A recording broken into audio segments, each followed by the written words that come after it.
নির্বাচন কমিশনের কিছু কর্মকর্তা একটি দলের হয়ে কাজ করছেন বলে অভিযোগ তুলেছে বিএনপি। ওই কর্মকর্তাদের বিরুদ্ধে প্রধান নির্বাচন কমিশনারকে সিইসিকে জানিয়ে এসেছেন দলটির মহাসচিব মির্জা ফখরুল ইসলাম আলমগীর।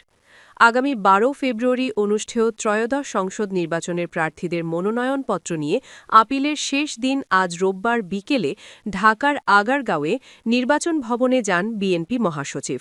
তার সঙ্গে ছিলেন দলের নির্বাচন পরিচালনা কমিটির চেয়ারম্যান নজরুল ইসলাম খান।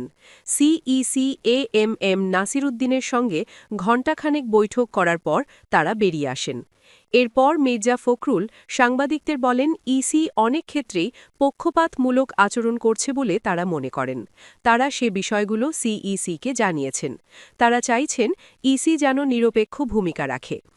মাঠ পর্যায়ে নির্বাচন কর্মকর্তাদের বিরুদ্ধে অভিযোগ তুলে মির্জা ফখরুল বলেন, বিভিন্ন নির্বাচনী এলাকায় রিটার্নিং অফিসার, সহকারী রিটার্নিং অফিসার, পুলিশ সুপার, থানার ভারপ্রাপ্ত কর্মকর্তা সহ অন্যান্য কর্মকর্তাবৃন্দ একটি দলের পক্ষে কিছু কিছু ন্যাক্কারজনকভাবে কাজ করছে বলে আমরা অভিযোগ পেয়েছি।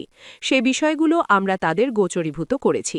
সুষ্ঠু অবাধ নির্বাচনের স্বার্থে তদন্তপূর্বক তাদেরকে প্রত্যাহার করার জন্য আমরা অনুরোধ জানিয়েছি।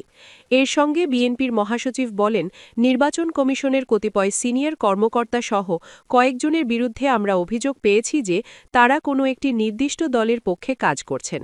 আমরা সে বিষয়ে ব্যবস্থা গ্রহণ করার জন্য তাদেরকে অনুরোধ করেছি। যাদের বিরুদ্ধে নালিশ জানিয়েছেন তারা কোন দলের পক্ষে কাজ করছেন তা খোলাসা করেননি বিএনপি মহাসচিব। তার অভিযোগের বিষয়ে ইসির কোনো প্রতিক্রিয়াও তাৎক্ষণিকভাবে পাওয়া যায়নি।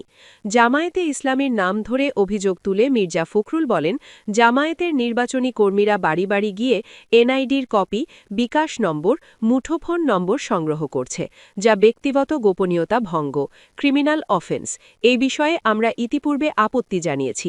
এই বিষয়ে জরুরি পদক্ষেপ গ্রহণ করা প্রয়োজন বলে আমরা মনে করেছি এবং সে আহ্বান ইসিকে জানিয়েছি।